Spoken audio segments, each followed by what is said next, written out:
जय श्री राम दोस्तों, आप सभी का स्वागत है अक्षय वशिष्ठ चैनल पर।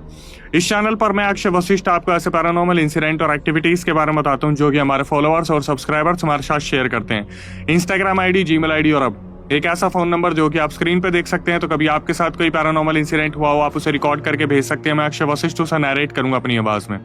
आगे बढ़ने से पहले एक बार धन्यवाद जो आप हमारे इंस्टाग्राम, यूट्यूब को इतना प्यार दे रहे हैं। ये जो रियल इंसिडेंट हम आपके सामने लेके आते हैं, आप में से कुछ लोग हैं जिन्होंने अपने ऐसे दर्दनाक हादसे हमसे शेयर किए हैं, जो अपनी जिंदगी में बहुत ज्यादा परेशान रहे हैं या अभी भी बहुत ज्यादा परेशान चल रहे हैं। जो लोग नहीं चाहते कि आगे आने वाली जनरेशन अपने ऊपर कोई ऐसा बोझ उठा ले जिसे जिंदगी भर अपने ऊपर से हटा ना पाए।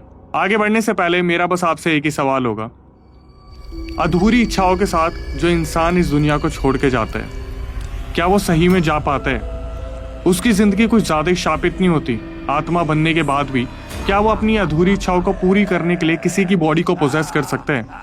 आपने 90-20 मूवी तो देखी होगी, जहां पर एक पात्र दिखाया गया था जो देशद्रोही था। वो इंसान अपनी चीजों को पूरा करने के लिए पूरे देश को धोखा दे रहा था, लेकिन जब बीच में एक फीमेल कैरेक्टर आई जिसने रोकने की कोशिश की उन्हें, और एट द एंड जब पता चल गया कि ये सारा एक छल था, तो मरते टाइम उस इंसान ने एक ऐसा श्राप दिया था जिसको पूरा करने के लिए जब अगले जन्म वो लड़की उस महल में आई जिसका नाम था लीसा, उसे बुरी तरीके से पोजेस किया था। मतलब मेरा सिर्फ इतना कहना है, इमेजिन कीजिए कि आप किसी अधूरी इच्छा की आत्मा के सिर्फ एक पपिट बन के रह जाए, मतलब एक कठपुतली बन जाए, तो आपको बुरी तरीके से पोजेस भी किया जाएगा और बदला लेने के लिए वो सब कुछ किया जाएगा, चाहे वो बदला किसी दूसरे से लेना हो। आज का जो पूरा रियल इंसिडेंट है ये हमें मीनाक्षी ने भेजा है। मीनाक्षी के साथ ये पूरा रियल इंसिडेंट हुआ 2015 में। आगे बढ़ने से पहले थोड़ा सा मीनाक्षी और उनके परिवार के बारे में मैं आपको बता देता हूँ। मीनाक्षी उत्तराखंड से बिलोंग करती है, लेकिन इनके पापा ने अपना बिजनेस जमाने के लिए मेरठ में अपने पूरी फैमिली को शिफ्ट कर लिया था। मेरठ में इनके पापा, मम्मी, बड़े भाई जिनकी शादी हो चुकी है, और मीनाक्षी रहती थी। मीनाक्षी ने जॉब के लिए अप्लाई किया और दिल्ली में इन्हें जॉब मिल गई। 2015 में ये अपने मौसा मौसी के साथ रहती थी आर के पुरम में। मौसा मौसी के 2 बच्चे थे जो इनसे एक 2-2 साल के गैप में छोटे बच्चे रहे होंगे। दोनों का नाम था विशाल और वैशाली। विशाल जो थे वो मौसा मौसी के बड़े लड़के थे और वैशाली छोटी बेटी थी। परिवार में सब कुछ सही चल रहा था, और जो मीनाक्षी थी वो अपनी मौसा मौसी के साथ रहती थी। डेली का इनका एक ही रूटीन था। ये सुबह उठती थी, नहाती थी, धोती थी, ब्रेकफास्ट करती थी और इंडस्ट्री में काम किया करती थी, मेकअप इंडस्ट्री में। मीनाक्षी ने बताया कि अक्षय भाई, मैं सुबह उठती थी, बस पकड़ती थी, तो उसके बाद मेट्रो से आगे जाती थी। उस मेकअप इंडस्ट्री में, कंपनी का नाम तो डिस्क्लोज नहीं कर सकते, लेकिन उभरती कंपनी थी 2015 में, वहां पर ये काम किया करती थी। और शाम को जब ये कंपनी से निकलती थी तो सेम प्रोसीजर होता था, मेट्रो पकड़ के वापिस आना, बस से ट्रैवल करना और फिर अपने दिल्ली वाले घर में आर के पुरम में आ जाना। मूसा जी जो थे वो एक गवर्नमेंट एम्प्लॉय थे, तो उनका ट्रांसफर हुआ था और अच्छा खासा प्रमोशन हुआ था, तो आर के पुरम सेक्टर 1 से सेक्टर 5 में शिफ्ट हो गए थे, जहां 3 BHK उन्हें मिला था। घर परिवार में सब कुछ सही चल रहा था। अचानक से मीनाक्षी के साथ कुछ ऐसी अजीब चीजें होती हैं जिसको सुनने के बाद आप बहुत बुरी तरीके से दहल जाएंगे। बात है 2015 की। मीनाक्षी अपनी आम दिनों में अपनी जिंदगी बहुत अच्छे से व्यतीत कर रही थी अपने मौसा मौसी के घर पे। डेली उन्हें जॉब के लिए जाना होता था, सैलरी वगैरह सब कुछ ठीक थी। इनके खुद के कुछ सपने थे और ये भी चाहती थी कि जो इनके कजन्स थे विशाल और वैशाली, उनको भी अच्छे से पढ़ाए लिखाए और आगे बढ़ाए। तभी अचानक से उत्तराखंड में एक बहुत बड़ा त्योहार आता है जहां पर देवता नचाए जाते हैं। बहुत ही सम्मानित तरीके से ये त्योहार उत्तराखंड में मनाया जाता है। मीनाक्षी ने बताया कि उस टाइम पर अक्षय भाई, मेरे पापा, मम्मी, मौसा मौसी उस त्योहार को मनाने के लिए उत्तराखंड गए थे। तो जब घर वाले त्योहार मनाने के लिए उत्तराखंड गए हुए थे, मीनाक्षी ने बताया कि अक्षय भाई, आज भी वो रात मेरे को याद है जब मैं अपने ऑफिस से वापस आ रही थी। मैं घर में आती हूँ आर के पुरम वाले घर में, और विशाल और वैशाली के साथ थोड़ा सा टाइम एंजॉय करना चाहती थी।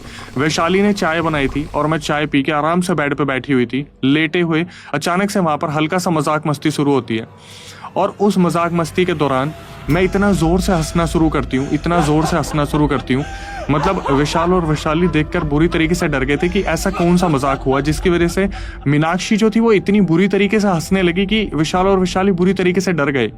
तभी अचानक से विशाल और वैशाली दोनों मिलकर बोलते कि दीदी, आप ठीक तो हो? हमने ऐसा भी कोई मजाक नहीं करा जिसकी वजह से आप इतनी बुरी तरीके से हंस रहे हो, आप पागल तो नहीं हो गए हो? अचानक से मीनाक्षी थोड़ा सा कंट्रोल में आती है और उसके बाद मीनाक्षी रोना शुरू कर देती है। जैसे ही मीनाक्षी रोना शुरू करती है तो वहां पर जो विशाल वैशाली थे वो अचानक से पीछे हो जाते हैं और थोड़ा दहल से जाते हैं, और वो आपस में बात करना शुरू करते हैं इशारों में कि इनको हुआ क्या। मतलब ऐसा लग रहा है जैसे ये मीनाक्षी दीदी नहीं है। अभी हंस रही थी, अब अचानक से रोना शुरू कर दिया। तो विशाली बोलती है कि मीनाक्षी दीदी डराओ मत ना, क्या हुआ, सब ठीक है ना, आप ऐसे क्यों रिएक्ट कर रहे हो। तो वहाँ पर मीनाक्षी दीदी जो थी वो इन दोनों को घूरना शुरू करती है। मीनाक्षी दीदी इनको इस तरीके से घूरती है कि जो वैशाली थी वो फटाफट से फ़ोन उठाती है और बोलती है कि दीदी आप मेरे को डरा रहे हो, मैं आपकी मम्मी को फ़ोन कर दूंगी, ऐसे मत डराओ, हम दोनों बच्चे हैं, आपसे छोटे हैं, हम बहुत डर रहे हैं। तो मीनाक्षी नीचे देखती है और अचानक से फिर दोबारा इनको घूरना शुरू करती है और ज़ोर ज़ोर से रोना शुरू कर देती हैं। इस चीज़ को देखने के बाद जो वैशाली थी वो सीधा मीनाक्षी की मम्मी को फ़ोन मिलाती है, जो कि उत्तराखंड के उस त्यौहार को मनाने के लिए गई थी। अब इनकी जो मम्मी की खासियत है, मीनाक्षी की मम्मी के अंदर देवी की छाया आती थी। तो जैसे ही वैशाली फ़ोन मिलाती है तो वैशाली बताना शुरू करती है कि मौसी जी ऐसे ऐसे, ये अभी तक तो हंस रही थी, अब रो रही है, पता ही नहीं इनको क्या हो गया। तो जो मम्मी जी थी बात करते करते अचानक से उनके अंदर देवी की छाया आ गई, माता की छाया आ गई। वो सीधा बोलती है कि फ़ोन एक बार मीनाक्षी को दो। अब उनकी मम्मी उन्हें मिनी के नाम से बोलती थी। तो फ़ोन पर अचानक से उनकी मम्मी बोलती है, मिनी तेरे को क्या हो गया है, तू ठीक है बेटा।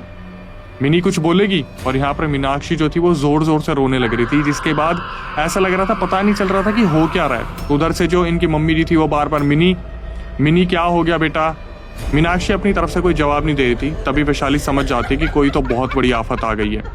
ये मीनाक्षी के हाथ से फ़ोन लेती है और सीधा बोलती है, मौसी जी अब क्या करना है आप मुझे बताओ, ये तो चुप ही नहीं हो रही है। तो उधर से मीनाक्षी की मम्मी बोलती है कि एक काम करो, मंदिर में जाओ और मंदिर में भभूत रखी है, वो भभूत इनके सर पे लगा दो और सर पे लगाने के बाद घर में फटाफट से अखंड जोत जलाओ।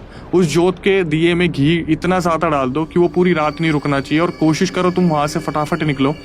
थोड़ी ही दूरी पे आर के पुरम में मामा मामी रहते हैं, उनके घर पे जाओ, जितनी जल्दी हो सकता है उस घर में चले जाओ, इस घर को खाली कर दो, इस घर में रहने की जरूरत नहीं है। ये सुनने के बाद वैशाली फटाफट से उठती है, मंदिर की तरफ भागती है और भभूत उठा के सीधा लेके आती है और मीनाक्षी के सर पे लगा देती है। 5 मिनट निकले, 10 मिनट निकले, 15 मिनट बाद अचानक से मीनाक्षी जो थी वो शांत होती है और पूछना शुरू करती है विशाल और वैशाली से कि क्या हुआ, कुछ हुआ था क्या यहाँ पे, तुम लोग इस तरीके से मुझे क्यों देख रहे हो। इतनी ही देर में क्या हुआ, जो मामा मामी रहते थे उनको फ़ोन मिलाया गया और उनसे बोला गया कि ऐसे ऐसे जो है दिक्कत हो गई है, तो बड़े वाले बेटे को, मतलब मामा मामी के बड़े वाले बेटे को भेजा जाए और जितनी जल्दी हो सके इनको तीनों को उस घर में से निकाल लिया जाए और फटाफट से जो उनका घर है मामा मामी का उसमें शिफ्ट कर दिया जाए। तो ये सुनने के बाद मामा मामी भी काफ़ी परेशान हो गए थे कि अचानक से हुआ क्या। तो मामा का जो बड़ा वाला लड़का था वो बाइक उठाता है और घर से दूरी रही होगी 15-20 मिनट की, तो मामा का बड़ा वाला लड़का फटाफट से बाइक लेके इनके आर के पुरम वाले घर में आ जाता है और नीचे वेट करने लगता है। अब ये जो कजन्स थे ये अपने मामा मामी के लड़कों से बहुत पहले मिले होंगे, तो इनको हुलिया भी याद नहीं था। तो ये लोग जब नीचे आते तीनों भाग के, मीनाक्षी, वैशाल, वैशाली, तो नीचे आने के बाद देखते हैं कि सामने बाइक पे मामा का लड़का खड़ा है और मामा का लड़का इसी तरीके से देख रहा है कि अचानक से उन्हें जो चीज़ें पता चली थी वो भी बहुत घबराए हुए थे। तो वो देखते हैं कि मीनाक्षी अब नॉर्मल है और ये चीज़ उनको देख के ठीक लग रहा था। अब डिसीजन लेना था कि बाइक 1 और जाने वाले 4, तो कैसे जो है पहले किसको ले जाया जाएगा। इनका आपस में जो डिसीजन बनता वो यही होता है कि जो मामा के लड़के आए थे वो सबसे पहले वैशाली और मीनाक्षी को लेके जाएंगे, उसके बाद वो वापस आएंगे और फिर विशाल को लेके जाएंगे। इसी तरीके से बाइक पे बैठाते हैं और बाइक को सीधा घर पे लगाते हैं। वहाँ पर वैशाली और मीनाक्षी को छोड़ के ये वापस आते हैं। अपने छोटे वाले भाई को इस बार जो है मामा के लड़के लेके आए थे और जब ये लोग वापस आते हैं तो आने के बाद देखते हैं कि विशाल वहाँ पे बहुत बुरी तरीके से डरे हुए हैं और वो भी वेट कर रहे थे कि उनको भी ले जाने के लिए जल्दी से कोई आ जाए। अब इनका जो घर था वो 4th फ्लोर पे था और विशाल बार बार मुड़ के डरते हुए देख रहे थे कि ऊपर से कोई आ ना जाए। तभी अचानक से मामा के लड़के आते हैं और फटाफट से बोलते हैं कि जल्दी बैठो विशाल, हमें घर पे जाना है, हम लेट हो रहे हैं। विशाल बैठते हैं और बाइक पे निकल जाते हैं। मुश्किल से ये लोग 10 मिनट आगे निकले थे, तभी अचानक से विशाल बोलते हैं कि भाइयों फटाफट से बाइक रोको, मैं बहुत बड़ी चीज़ भूल गया हूँ। जो चीज़ें मैं आपको आगे बताने वाला हूँ उसको सुनने के बाद आपको लगेगा कि ये कैसी बेवकूफ़ी थी, लेकिन सच में ये चीज़ हुई। विशाल बाइक रुकवाते हैं मामा के लड़कों से और अचानक से बोलते हैं कि प्लीज़ भाई मेरे फ़ोन का चार्जर घर पे रह गया, एक बार प्लीज़ चार्जर मुझे दिलवा दो। तो ये लोग बोलते हैं कि भाई चार्जर हमारे घर पे भी रखा हुआ है। तो विशाल बोलते हैं कि भाई मेरे पास आईफोन है, आप लोगों के पास आईफोन है? तो बोलते हैं नहीं हमारे पास एंड्रॉयड है। तो ये लोग बात करते हैं आपस में, पता चलता है घर में किसी और के पास आईफोन है ही नहीं। तो विशाल के बोलने पे मामा के लड़के इन्हें लेके जाते हैं और विशाल जैसे ही अपने घर में घुसते हैं चार्जर लेने के लिए, तो मामा के छोटे वाले जो लड़के थे वो अचानक से पोजेस हो गए और वो इतनी बुरी तरीके से पोसेस हुई कि वहां पर वो रेंगने लगे, बुरी तरीके से रोने लगे। अब यहाँ पे डर का माहौल बन गया। मामा के जो बड़े लड़के थे और विशाल वहां पे देख रहे थे कि मामा जी के छोटे वाले लड़के पोसेस हो गए हैं। भभूत लेके भागे। विशाल जो थे माथे पे लगाई छोटे वाले भाई के, मामा के छोटे वाले बेटे के। भभूत लगाने के बाद फटाफट से वहां से निकलते हैं। रास्ते में सबसे आगे मामा के बड़े वाले लड़के, बीच में इन्होंने बैठा रखा था जो पोसेस हो रखे थे मामा के छोटे वाले लड़के, और सबसे पीछे विशाल बैठे हुए थे। अब ये लोग बाइक लेके घर की ओर जा रहे थे, लेकिन बीच में ऐसा लग रहा था कि मामा के जो छोटे वाले लड़के हैं उनके अंदर बार बार पोजेशन आ रहा है। तो ये एक ऐसा डिसीजन लेते हैं जो ये घर वालों को भी नहीं बताते, और सबसे पास में जो हनुमान मंदिर था वहां पे बाइक लगा लेते हैं। बाइक लगाने के बाद मामा के जो बड़े वाले लड़के हैं वो अपने भाई को बोलते हैं, छोटे वाले को, कि चल हनुमान मंदिर के अंदर चलना है। तो वहां पर जो छोटे वाले भाई थे मामा के छोटे वाले लड़के, वो वहां पर चिल्लाना शुरू कर देते कि मैं नहीं जाऊंगा, मैं नहीं जाऊंगा, मुझे हाथ मत लगाओ, मैं मंदिर में नहीं जाऊंगा, मैं यहीं पे ठीक हूँ, मैं नहीं जाऊंगा, बताया ना मैंने, मैं नहीं जाऊंगा। कैसे न कैसे ये वहां पर पंडित जी को अप्रोच करते हैं। जो पंडित जी अंदर बैठे थे वो पंडित जी बस देख के बताते हैं कि जितनी जल्दी हो सके इसे घसीट के अंदर ले आओ, क्योंकि वो बाहर खड़ी होके देख रही है। ये जब सुनते हैं कि देख रही है, ये बहुत ज्यादा डर जाते हैं और मामा के छोटे वाले लड़के को धक्का मार मार के अंदर लेके आ जाते हैं। वहां पर जो पंडित जी थे वो भभूत लगाते हैं और कुछ मंत्र पढ़ना शुरू करते हैं। तब मामा के लड़के जो थे छोटे वाले वो नॉर्मल होते हैं। आधे घंटे बाद ये मंदिर से घर पे आते हैं। घर पे आने के बाद मामा मामी वहीं पे थे, वैशाली, वैशाल, मीनाक्षी, दोनों मामा मामी के लड़के सब वहीं पे थे। तो ये लोग आपस में बैठ के बातचीत कर रहे होते कि क्या हुआ क्या नहीं हुआ। उस टाइम पर क्या होता है, जैसे पुराने कंप्यूटर के टेबल होते हैं, वहां पर कुर्सी लगी हुई थी। तो जो मामा के छोटे वाले लड़के थे वो उस कुर्सी पे बैठे हुए थे और बेड पे जो थी मीनाक्षी लेटी हुई थी। ये दोनों आराम से बैठे हुए थे। अचानक से क्या होता है, दोनों ही एक साथ बुरी तरीके से चिल्लाना शुरू करते हैं और अचानक से रोना शुरू कर देते हैं। जब ये लोग अचानक से मामा के छोटे वाले लड़के की तरफ देखते हैं तो जो लड़का कुर्सी पे बैठा था वो दोनों पैर उछाल के एकदम से बेड पे आके बैठते हैं। दोनों बुरी तरीके से रो रहे थे और चिल्ला रहे थे, जिसे देखने के बाद घर वाले बुरी तरीके से डर रहे थे। तो मामी जी जो थी उन्होंने अचानक से क्या करा, मीनाक्षी की मम्मी को फोन मिलाया और बताया कि ऐसे ऐसे अभी तक मीनाक्षी के साथ कुछ ना कोई दिक्कत हो रही थी, लेकिन इन लोगों ने पागलपंती करी और ये चार्जर लेने चले गए, जिसकी वजह से मेरा छोटा वाला लड़का जो है वो भी बुरी तरीके से पोजेस हो गया। तो मीनाक्षी की जो मम्मी थी वो सबसे पहले डिसीजन लेती है कि मैं अपने लड़के को फटाफट से आप लोगों के पास भेजती हूँ जिनकी शादी हो रखी है। तो आप एक काम कीजिए, घर में हनुमान चालीसा चला लीजिए और जितनी जल्दी हो सके अपने घर में जोत जलाइए, जितनी ज्यादा हो सके कमरों को बंद कर लीजिए, खिड़कियां बंद कर लीजिए। मीनाक्षी के भाई का बहुत बुरा हाल हो रखा था। जब वो पूरे रास्ते आए, जैसे मीनाक्षी के बड़े भाई आते हैं वो देखते हैं कि मीनाक्षी अचानक से अपने बड़े भाई को देख के सीधा लेट जाती है और उनके हाथ पैर पूरी तरीके से अकड़ जाते हैं। मीनाक्षी के भाई भागते हैं, अपनी बहन के हाथ पैर खोलने की कोशिश करते हैं। मामा मामी भागते हैं, हाथ पैर खोलने की कोशिश करते हैं, लेकिन ऐसा लग रहा था जैसे कोई पत्थर पड़ा हुआ है जो अपनी पोजीशन से हिल नहीं पा रहा है। मीनाक्षी के पापा जो थे इन सब चीज़ों को देख के बहुत ज़्यादा डर गए थे। जब वो उत्तराखंड में थे उन्होंने क्या करा, एक मौलवी से बात की और उन मौलवी को फटाफट से बोला कि ऐसे ऐसे आप जो है एड्रेस दिया उनको और बताया कि मामा मामी के घर पर मेरी बेटी और उनके बेटे के साथ बहुत बुरी कोई चीज़ आ गई है, तो आप फटाफट से जाओ और देखो। इन सब चीज़ों को होते देख काफी टाइम बीत गया था। तो मौलवी अपने टाइम पे निकल गए थे। जब इनके भाई वहां से निकले थे मीनाक्षी के, मौलवी आते हैं घर पे और मौलवी देखते हैं और अचानक से जो मीनाक्षी थी जो अभी तक पत्थर बन के लेटी थी वो सीधा बेड पे कूद के खड़ी होती है और जोर जोर से हंसना शुरू कर देती है और मौलवी को एक ही बात बोलती है कि तू आ गया, मुझे निकालेगा, अभी तक ये सब तो मुझे पकड़ नहीं पाए, मेरे हाथ खोल नहीं पाए, तू तो क्या ही करेगा मौलवी। अब मौलवी जो यहाँ पर आए थे ये सुनने के बाद उनको काफी गुस्सा आ गया कि मेरे खिलाफ ऐसी बातें बोलना।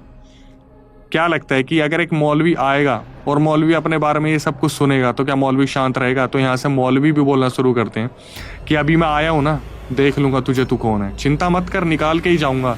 अब जैसे मौलवी ने ये चीज़ बोली कि मैं निकाल के जाऊंगा, अचानक से मीनाक्षी के अंदर जो एंटिटी थी वो दोबारा से चिल्लाने लगी, रोने लगी, हंसने लगी, बार बार एक ही बात, मैं निकाल के जाऊंगा, चिंता मत कर। और उधर से यही कि तू निकाल के दिखा, तू निकाल के दिखा, तू मुझे छू भी नहीं सकता। ये बोलने के बाद क्या हुआ, इधर से जो मौलवी थे अपने साथ एक पानी लेके आए थे जिसको शायद उन्होंने फूका हुआ था। वो पानी जैसे ही मीनाक्षी की तरफ मारा, मीनाक्षी एकदम से शांत नीचे बैठ गई। अब एक जो सबसे बड़ा टास्क था कि पानी मारने के बाद जो मीनाक्षी शांत बैठी थी वो पानी उनको पिलाना भी था। लेकिन जैसे ही पानी पिलाने के लिए मौलवी आगे आए तो जो मीनाक्षी थी उन्होंने क्या करा, उन मौलवी को इतनी जोर से लात मारी कि मौलवी पीछे होके गिर गए। तो सारे घर वालों को ये ऑर्डर दिया गया कि जितनी जल्दी हो सके मीनाक्षी को नीचे लेटाओ, इसके हाथ पैर अकड़ेंगे, पकड़ो, लेकिन पानी पिलाना पड़ेगा। बड़ी मुश्किल से 15 मिनट तक ये प्रयास हुआ। उसके बाद मौलवी जो थे उन्होंने पानी मुंह में रखा और जैसे ही सरकाना शुरू करा, मौलवी के ये काम करने पर जो मीनाक्षी थी वो शांत होकर बैठ गई। जैसे ही वहां पे मीनाक्षी शांत होती है, मीनाक्षी अपने होश में आती है और वो बोलती है कि क्या हो रहा है यहाँ पे, भैया आप कब आए भैया? तो वो जो भाई थे वो बोलते नहीं बहन कोई दिक्कत नहीं है, तेरी बस तबीयत खराब है तो वही मैं देखने आया था, कोई नहीं तू आराम करना। तभी मौलवी बोलते कि यहाँ पर कोई आराम नहीं करेगा, फटाफट से उठो, उस आर के पुरम वाले घर में जाना है। वहाँ पर वो एंटिटी वहीं पे वेट कर रही है, वो बार बार यहाँ आ रही है और वहाँ जा रही है, उसे वहाँ पे जाके हमें जड़ से खत्म करना होगा, वरना इस लड़की को वो लेके चली जाएगी। घर वाले तो फिर भी डिसीजन बनाने को तैयार थे, लेकिन ये सुनने के बाद मीनाक्षी जो वहाँ पर रिएक्ट कर गई। मीनाक्षी एकदम से चिल्ला के बोलती कि मौलवी जी मैं वहाँ नहीं जाऊँगी, मैं प्लीज़ वहाँ नहीं जाऊँगी, मैं नहीं जाऊँगी, वो मुझे पकड़ लेगी। मौलवी बोलते कि वहाँ पर जाना पड़ेगा। बोलते बोलते अचानक से मीनाक्षी की आंखों के नीचे डार्क सर्कल्स आ गए, हाथ एकदम से वाइब्रेट करने लगते और एक ही बात, मैं नहीं जाऊँगी मौलवी जी प्लीज़, मैं नहीं जाऊँगी वहाँ पर, मैं नहीं जाऊँगी, कोई मुझे नहीं लेके जाएगा। मौलवी जो थे उन्होंने बोला कि इस चीज़ का समाधान वहीं पे जाके होगा, जितनी जल्दी हो सके वहाँ पे चलना होगा, इससे पहले कि सुबह हो जाए। ये लोग गाड़ी में वहाँ से निकलते हैं और जैसे ही ये घर के बाहर पहुँचते हैं, 4th फ्लोर पे घर था। मीनाक्षी ऊपर देखती है और मौलवी को देख के चिल्लाने लगती है, जो मौलवी वहाँ पे खड़े थे, कि देखो देखो वो वहाँ पे मेरा वेट कर रही है, वो मुझे लेके जाएगी, प्लीज़ मुझे ऊपर मत लेके जाओ। घर वाले देख रहे ऊपर तो कुछ भी नहीं है, क्या चल क्या रहा है। तभी मौलवी एकदम से बोलते हैं ये लड़की सही कह रही है, वो ऊपर खड़ी होके से देख रही है, मुस्कुरा रही है, वो मजाक बना रही है हमारा, लेकिन हम रुकेंगे नहीं, हमें चलना होगा। मौलवी मीनाक्षी को हिम्मत देते हैं कि बेटा मैं हूं ना, अभी तक तेरे को ठीक कर रहा हूं, तो क्यों डर रही है, लेकिन अंदर जाना हमारे लिए बहुत ज़रूरी है। इस हिम्मत को लेकर मीनाक्षी सीढ़ियाँ चढ़ना शुरू करती हैं और एक एक सीढ़ी पर जैसे वो कदम रखती है, वो जो एंटिटी थी वो मीनाक्षी की आंखों में देखकर उल्टा चलना शुरू करती है। एक एक सीढ़ी में ये हिम्मत समझिए मीनाक्षी की, कि मीनाक्षी आंखों में आंखें मिलाकर उस एंटिटी के चलने लग रही थी। उस एंटिटी का जो चेहरा था वो इतना बुरा था कि मीनाक्षी बुरी तरीके से डरी हुई थी। तो मौलवी जो थे वो धागा निकालते हैं और धागा देते हैं और मीनाक्षी को बोलते हैं कि बेटा उस तरफ मत देख, इस धागे को पहन ले और तू आराम से सोने की कोशिश कर। मीनाक्षी ने अपनी रिकॉर्डिंग में बताया कि अक्षय भाई आप बिलीव नहीं करोगे, जैसे ही मैंने उस धागे को बांधा मेरा शरीर इतना हल्का हो गया, उसके बाद मैंने उस एंटिटी की तरफ देखा ही नहीं। मेरी कब आंख लग गई मुझे नहीं पता। जो मेरे मौसा मौसी थे वो उत्तराखंड से वापस आ चुके थे, मम्मी अभी नहीं आई थी, लेकिन मौसा मौसी आ चुके थे। जब मेरी आंख खुली मुझे पता चला सुबह 11 बज चुके थे और मेरे सोते सोते जो मेरे कजन्स ने मुझे बताया कि जो मौसा मौसी आए थे, मौसी जो थी उन्होंने फटाफट से अखंड ज्योत को पूरी तरीके से दोबारा बरकरार रखा और वहाँ से मंदिर से भभूत उठा के मीनाक्षी के ऊपर लगा दी गई है। जब सुबह इनकी आंख खुलती है तो 11 बज रहे थे, अचानक से देखती कि सामने से मौलवी चल के आ रहे थे। जो मौलवी आए थे मीनाक्षी तो उनसे गुस्सा बैठी थी, क्योंकि जब मौलवी शाम को जा रहे थे ये बोल के कि मैं जा रहा हूँ धागा देके, तो मौलवी के सामने मीनाक्षी बहुत रोई थी कि इस पूरे घर को जाने दो, बट मौलवी जी आप मत जाओ क्योंकि आप चले गए तो वो मुझे मार देगी। मौलवी जी ने इन्हें बहुत समझाया था, फाइनली धागा देके चले गए थे। जब सुबह 11 बजे आते हैं तो अचानक से क्या हुआ, जो मीनाक्षी आराम से लेटी हुई थी वो फिर दोबारा रोना शुरू कर देती है। ऐसा लगता है जैसे फिर दोबारा मीनाक्षी के ऊपर पोजेशन आ गया है। तो मौलवी जो वहाँ पर आए थे वो देखना शुरू करते हैं तो वो एंटिटी अब भी वहीं थी और वो जो मौलवी थे वो बोलना शुरू करते हैं कि वो अब भी यहाँ से नहीं गई है, वो औरत अब भी यहीं की यहीं खड़ी हुई है। इन सब चीज़ों के बाद क्या हुआ, जो मीनाक्षी थी वो बुरी तरीके से रोने लग रही थी और वो बार बार यही कह रही थी वो औरत वहीं खड़ी है और वो मुझे देख रही है घूर के, वो किसी भी टाइम अंदर आ जाएगी, मुझे मार देगी। तो जो मौलवी थे वो वहाँ पर बोलते कि बेटा क्यों डर रही है तू, मैं आ गया हूँ ना। और जो मौसी जी खड़ी थी उन्हें बोलते कि एक परात लाओ, उस परात के ऊपर 5 कपूर लगाओ और बीच में एक मोमबत्ती लगानी है, उस मोमबत्ती को जलाना है। जब तक वो मोमबत्ती खत्म नहीं होगी मीनाक्षी वहीं बैठी रहेंगी और मोमबत्ती को खत्म होने के बाद भी मीनाक्षी वहीं रहेंगी, सिर्फ मौलवी अंदर आएंगे उस कमरे में और कोई भी नहीं आएगा। मीनाक्षी वहां बैठी रही मोमबत्ती को जलाकर, कपूर तो जल चुके थे। मोमबत्ती जब तक पिघलती रही मीनाक्षी बुरी तरीके से डरती रही। मीनाक्षी ने अपनी रिकॉर्डिंग में बताया कि मुझे ऐसा लग रहा था वो एंटिटी मेरे बिल्कुल बगल में खड़ी है, जो मेरे कान में बार बार बोल रही है तुझे लेके जाऊंगी, तुझे लेके जाऊंगी, तुझे लेके जाऊंगी। मीनाक्षी ने देखा जब पूरी मोमबत्ती पिघल चुकी है तब मौलवी अंदर आते हैं। सब खिड़की से देखने लग रहे थे हो क्या रहा है। मौलवी अंदर आते तो वो पानी मारते हैं उस प्लेट पे, अचानक से वहां पर एक फीमेल का फेस बन जाता है, उस एंटिटी का पूरा चेहरा उस परात पे आ गया था। फिर भी मौलवी हाथ नहीं लगाते उस प्लेट को और सबको अंदर बुलाते और मौसी मौसा को दिखाते कि देखो ये है वो फीमेल एंटिटी जो इसके साथ घूम रही है। मौलवी वहां पर जो थे एक धागा निकालते हैं, उस पर पानी फूकते हैं और मंत्रों से अभिमंत्रित करके बोलते हैं बेटा मीनाक्षी तेरे गले से कभी धागा नहीं उतरना चाहिए, इस बात का ध्यान रखियो कि ये कभी भी ये धागा उतरे ना। और मौसा जी को बुलाते और बोलते कि एक काम कीजिए, चलते पानी में इस परात को बहा के आ जाओ, सब कुछ सही हो जाएगा, अब मीनाक्षी को कोई परेशानी नहीं होगी। तो इतने में क्या होता है, मौसा जी निकल जाते हैं और मौलवी जो है ये धागा देते हैं मीनाक्षी को। जैसे ही वो धागा मीनाक्षी ने अपने गले में डाला, मीनाक्षी अचानक से थोड़ी देर के लिए सो गई और जब वो 5-10 मिनट बाद उठी तो उनको कोई एंटिटी नहीं दिख रही थी। उनकी बॉडी बहुत लाइट फील कर रही थी। तब तक मौसा जी वापस आ गए थे, जो आसपास का चलता नाला था जहाँ पर वो प्लेट डाल के आए थे। सब कुछ घर में नॉर्मल हो गया था, सब कुछ बिल्कुल नॉर्मल हो गया।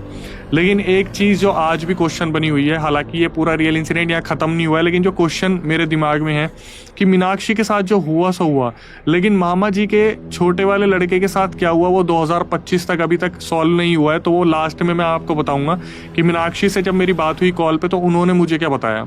अब हुआ क्या, सब कुछ ठीक हो गया था, बिल्कुल सब कुछ सही था। 2 महीने की बाद की बात है, जब मीनाक्षी अपनी डेली रूटीन को फॉलो कर रही थी, जहाँ पर वो अपनी जॉब कर रही थी। बस से जाती थी, फिर आगे मेट्रो पकड़ती थी, फिर वापस आते टाइम मेट्रो से बस से अपने घर पहुँचती थी मौसा मौसी के। सब कुछ सही चल रहा था। एक दिन वो शाम को वापस आती है और चेंज कर रही थी। वो चेंज करते टाइम उनके गले से वो धागा उतर गया।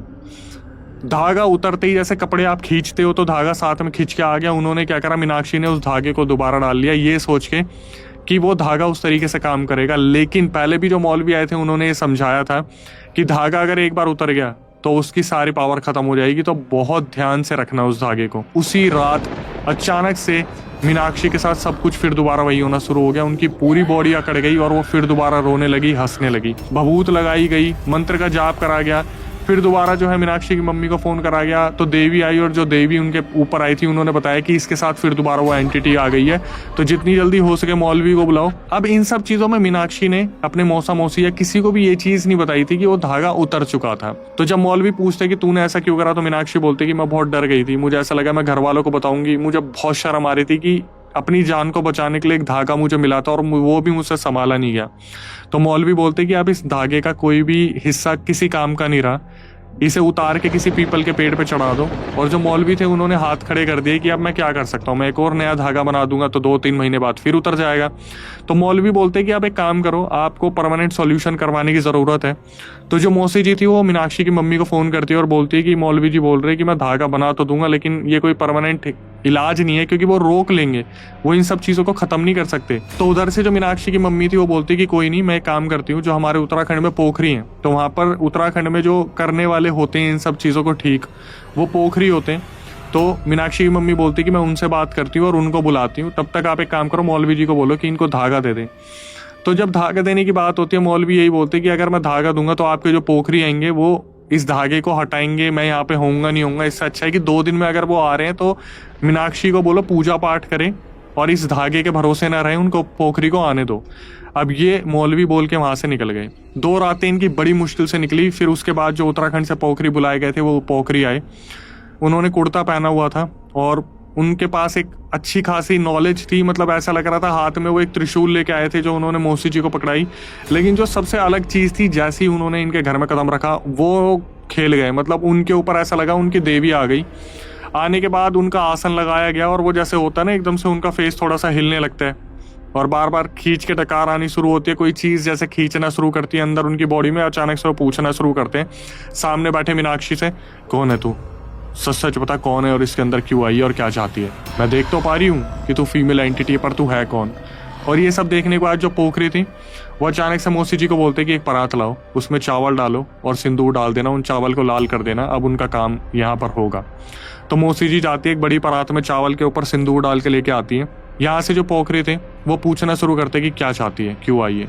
उधर से मीनाक्षी जो आराम से बैठी हुई थी, मीनाक्षी सिर्फ एक बार ऊपर देखती है, मुंह नीचे करती है। अब वो बोलना शुरू करती है कि मैं इसे लेके जाऊंगी, मैं तो अपने रास्ते पे आराम से बैठी थी, यही तो थी जो मेरे ऊपर से गई, इसी ने तो सिंदूर को रौंदा था।